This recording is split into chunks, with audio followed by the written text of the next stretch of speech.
Então, começando a aula, análise dimensional, semelhança, similaridade ou similaridade, os dois são equivalentes, e teorema Pi de Buckingham, ok? Existem três abordagens, só um momentinho que eu vou ver quem que vai entrar. Três abordagens: análise integral, análise diferencial e análise dimensional. Tá? Na análise integral tem-se o volume de controle, se faz uma integração sobre ele para obter determinadas propriedades. Análise diferencial, você faz a diferenciação do volume, tá? Uma derivada, e se obtém outras propriedades, ok? Por exemplo, vocês ainda não estudaram análise diferencial, mas vão estudar. Eu acho que eu devo ter comentado isso na aula, tá? Acho que eu comentei isso na aula passada. Mas assim, na análise integral vocês estudaram a equação da conservação de massa, fizeram uma análise integral dela e conseguiram calcular a vazão máxima. Na análise diferencial nós vamos conseguir obter, calcular, por exemplo, o volume ou a velocidade de um determinado escoamento. A análise dimensional é diferente, não envolve o volume de controle, mas envolve como você quer relacionar duas grandezas, tá? Por exemplo, como que se relaciona, por exemplo, a vazão de um fluido dentro de um tubo, né? Dentro de um tubo ou dentro de um tubo específico que a gente não consiga fazer análise diferencial integral. Então a gente analisa dois parâmetros. Ou relacionar, por exemplo, o volume do cérebro com a capacidade de inteligência. Pode ser qualquer coisa, tá? Então essa é a análise dimensional feita desse jeito. Eu vou comentar mais detalhes sobre isso, tá bom? Outros exemplos. Ou, por exemplo, como que se relaciona o grau de resfriamento em função de um determinado aquecimento de um determinado sólido, né, com variando o tamanho dele. Tá? Então a gente pode ser feito uma análise dimensional disso. Okay? Bom,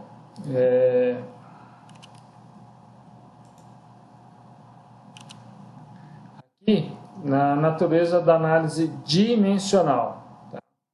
Então nós vamos analisar a força de arrasto sobre uma esfera lisa.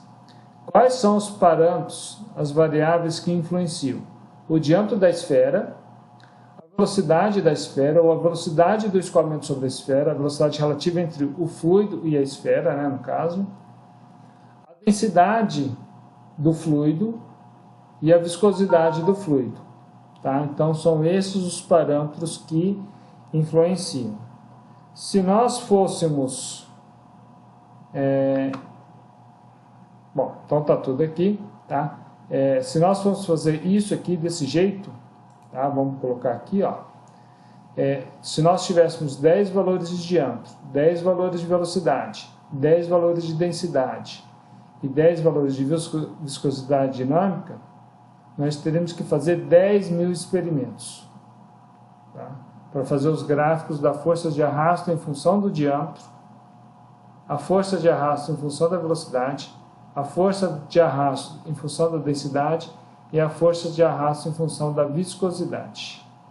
Então, qual é o objetivo dessa análise dimensional que vocês têm que ter em mente? Que é muito simples.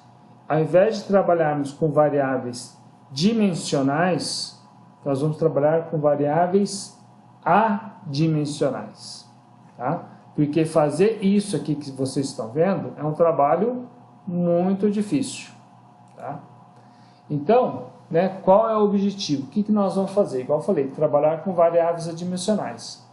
Ao invés de nós termos uma equação em função de 4 variáveis, nós vamos ter uma equação em função de uma variável. Tá?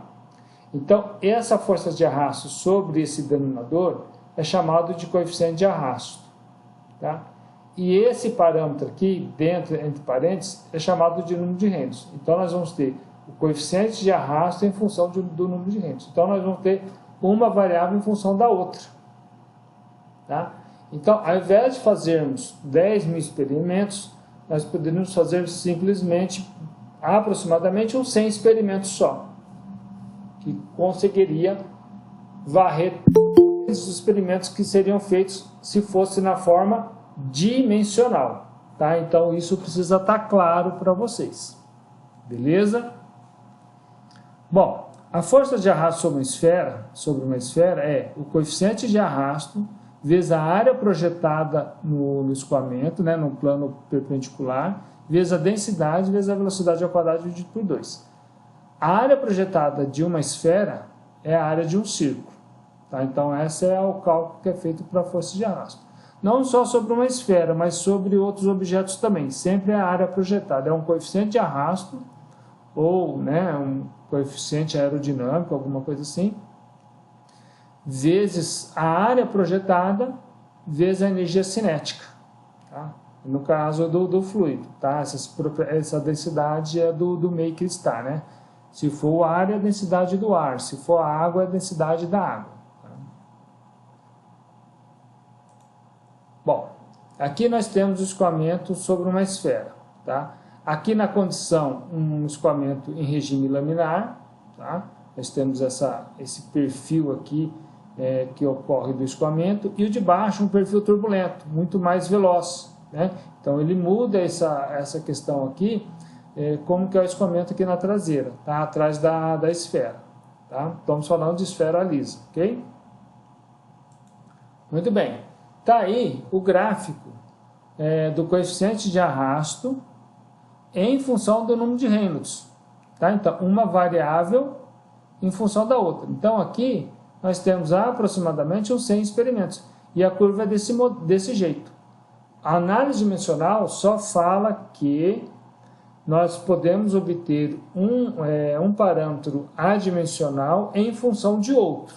Tá? Um parâmetro adimensional em função do outro. Ele não vai falar como que é essa curva. Ele não vai falar se é uma função do primeiro grau, do segundo grau, se é uma exponencial, tá? Se é uma função logarítmica. Ele não fala. Ele só fala, olha, você pode relacionar essa variável em função dessa outra. É claro que o parâmetro adimensional é função de parâmetros dimensionais. O parâmetro adimensional aqui, o número de Reynolds, é em função dos parâmetros dimensionais. Densidade, velocidade, diâmetro e viscosidade dinâmica. Beleza? Tá? Então, ó, aqui alguns pesquisadores fizeram alguns experimentos, outros fizeram outros, juntaram todo e deu essa curva aí. Ok? Bom, então vamos à questão dessa análise dimensional. Qual é o objetivo mesmo? É pegar uma correlação que é em função de variáveis dimensionais, transformar em variáveis adimensionais. Esse é o objetivo, que simplifica o nosso problema. Então vamos pegar o nosso caso da força de arrasto sobre uma esfera. Então aqui, a primeira coisa, nós temos essas variáveis. Então a gente tem que ver quais são as variáveis que estão envolvidas no nosso problema. Isso para vocês vai ser dado. Tá? Vocês não vão ter que descobrir quais serão as variáveis do problema, porque isso é objetivo de um pesquisador, alguém que está investigando alguma coisa. Não é objetivo de vocês que estão aprendendo a matéria. Tá? Então, estão aqui as 5 variáveis, 5 parâmetros, tá? Dimensionais. Beleza? Muito bem. Tá? Que pode ser dado em termos gerais, como Q1, Q2, Q3 até Qn. Tá? Muito bem. Então, ó, tá aqui a força de arrasto em função dos outros parâmetros dimensionais. E aqui em termos genéricos, Q1 em função de Q2, Q3, Q4, Q5. A gente pode pegar essa equação aqui, tá? Trabalhar desse jeito.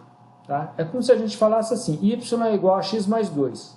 Tá? Ó, y é igual a x mais 2. Ou y menos x menos 2 é igual a 0. É a mesma equação, tá? Só de forma diferente. E aqui transforma desse jeito.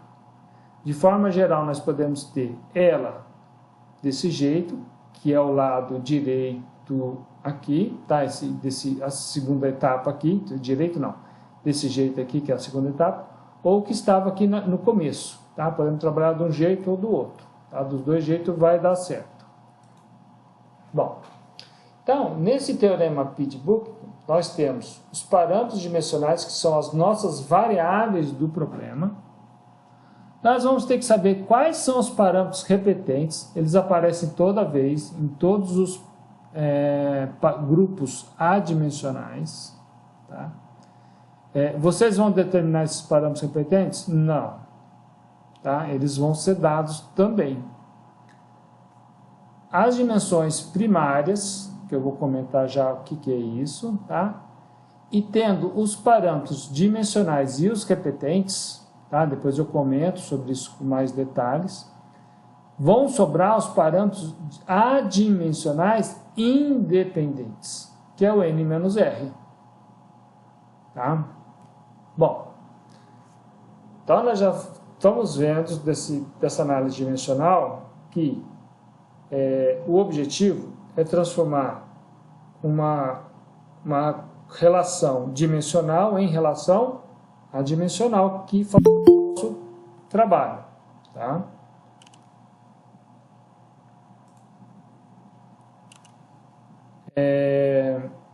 E aí, nós temos as variáveis do problema, só que aparecem outros detalhes, como os parâmetros repetentes e as dimensões primárias. O que são dimensões primárias? Tá? As dimensões primárias são aquelas em que uma variável pode ser escrita em função dela. Tá? Eu vou explicar com mais detalhes daqui a pouco, acho que no próximo slide, se eu não me engano.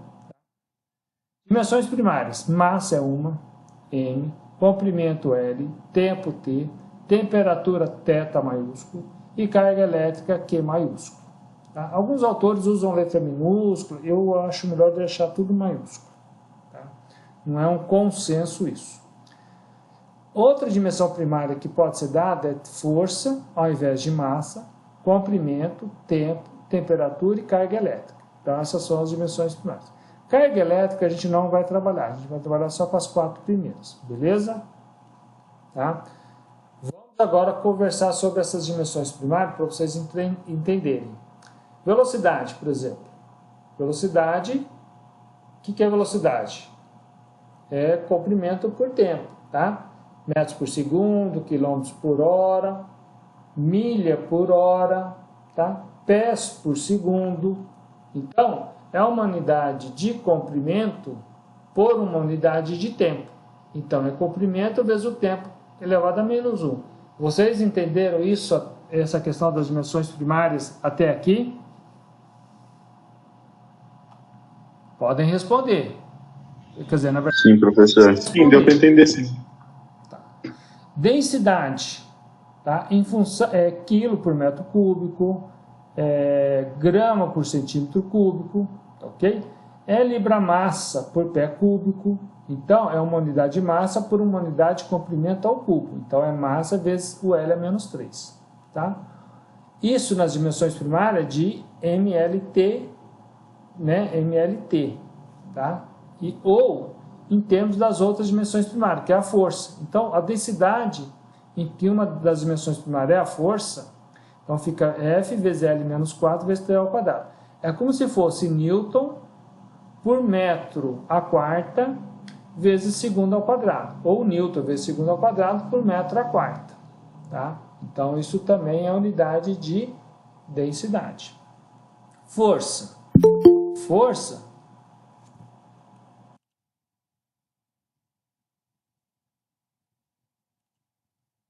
é massa vezes aceleração. Aceleração é metros por segundo ao quadrado.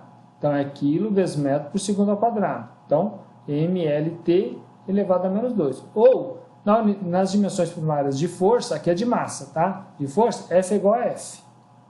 Tá? Calor específico. Calor específico é a unidade de energia, tá? Por massa por temperatura. Por exemplo, Joule por quilo Kelvin. Ou quilocaloria por quilo graus Celsius. Tá? Desmembrando todas essas unidades, fica comprimento ao quadrado por tempo ao quadrado por temperatura. Tá? Peso específico. Peso específico é unidade de força por volume, tá? Então é Newton por metro cúbico. Então F por L ao cubo ou F vezes L menos 3. Ou na unidade de massa, então fica massa por unidade de comprimento ao quadrado por unidade de tempo ao quadrado, que fica m vezes L a menos 2 vezes T a menos 2. Tá? Opa, passou aqui. E a unidade de massa, tá? O massa é igual a m, ou m é igual a F vezes L menos 1 vezes T ao quadrado. Né? Força, né, seria Newton por metro vezes segundo ao quadrado. Beleza? Então tá aí a questão. Nós vamos ter que trabalhar desta forma nos nossos exercícios. Tá? Tudo que eu estou falando aqui tem na apostila. Tá? Bom, então a gente vai tornar o quê? A gente vai tornar uma equação dimensional em equação adimensional. Ou seja, ao invés dela ter n parâmetros, ela vai ter n menos r parâmetros. Tá? A gente pode fazer desta forma, ou π1 em função dos outros grupos adimensionais. Tá? Qualquer uma das duas formas a gente pode fazer, não tem problema. Muito bem. A equação adimensional, como tinha comentado, né? Nós temos esses dois grupos adimensionais, tá? No caso da esfera. Tá? Nós vamos fazer esse exercício, nós vamos chegar a esse resultado, tá? E que é o coeficiente de arrasto em função do número de Reynolds. Tá? O π1 vai ser a força de arrasto sobre essas variáveis aqui, que vai dar o coeficiente de arrasto, e o π2 é função de ρVd sobre μ, e esse aqui que dá entre parênteses, na verdade, é o número de Reynolds. Tá? Então, nós vamos ter π1 em função de π2 e não mais força de arrasto em função de V, D, ρ e μ. Ou seja, né, fica muito mais fácil trabalhar aqui, só duas variáveis. Aqui nós temos quantas? 5 variáveis. Beleza? Ficou claro isso aí? Sim ou não? Ficou sim, ficou bom. Por enquanto, você só precisa entender a ideia, não a técnica, tá? Porque eu não expliquei ainda, tá? Mas o objetivo é esse que está aí nesse slide que vocês estão vendo.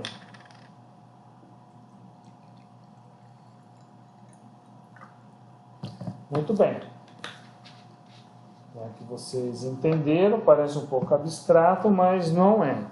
Logo nós vamos entrar nas disciplinas, né, ver mais assuntos, que vai coincidir com algum dessas coisas, desses assuntos que vocês estão vendo.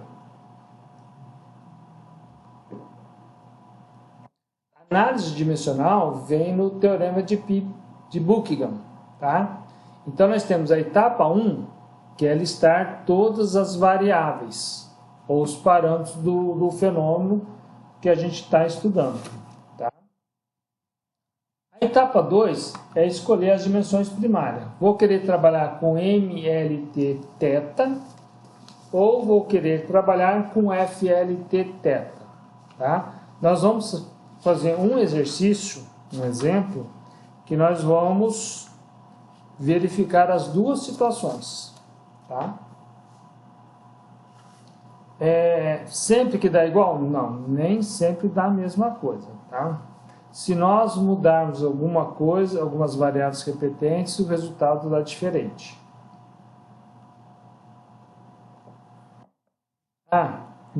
Só voltando, nessa etapa 2, isso aqui também vai ser dado. Ó, isso vai ser dado. Na etapa 2 vai ser falado qual é a dimensão primária. A não ser que eu dê um trabalho para vocês, fale assim, olha, determinado fenômeno determina os grupos adimensionais pelo MLT θ e determine esses mesmos grupos adimensionais pelo FLT θ. O resultado foi o mesmo? Sim, não, tal. Né? Aí eu posso fazer isso, mas eu tenho que... Né? Eu não posso deixar vocês adivinharem qual que vai ser o melhor. Tá? É diferente. Etapa 3. Escrever as dimensões primárias das variáveis da etapa 1. Ou seja, lá na questão da esfera, por exemplo, né? Nós vamos precisar escrever as dimensões primárias da força de arrasto, tá? Que é quilo vezes metro por segundo ao quadrado, né? Então, que é o M vezes o L vezes o T menos 2. Nós vamos ter que escrever a dimensão primária do diâmetro da esfera, tá? Que é L, e assim por diante. A etapa 4, nós vamos ter que escolher os parâmetros repetentes. Tá? Isso aqui é uma outra. Essa etapa 3 vocês terão condições de fazer, vocês terão que fazer. A etapa 4 não, a etapa 4 vai ser dada. Por quê?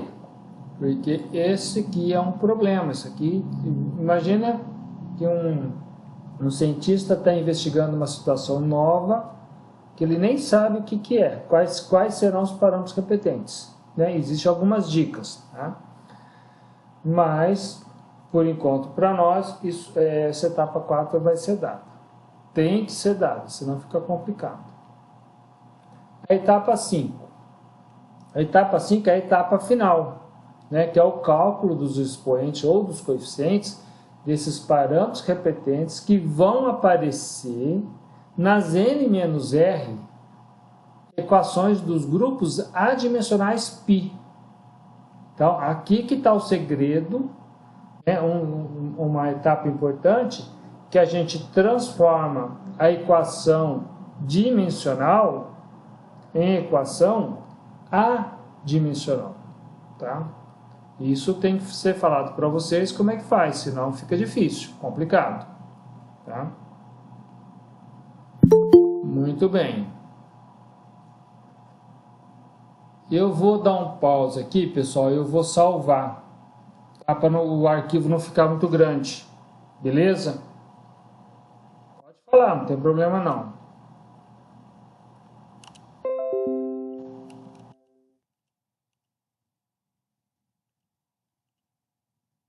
Aqui, aí depois a gente continua, ok?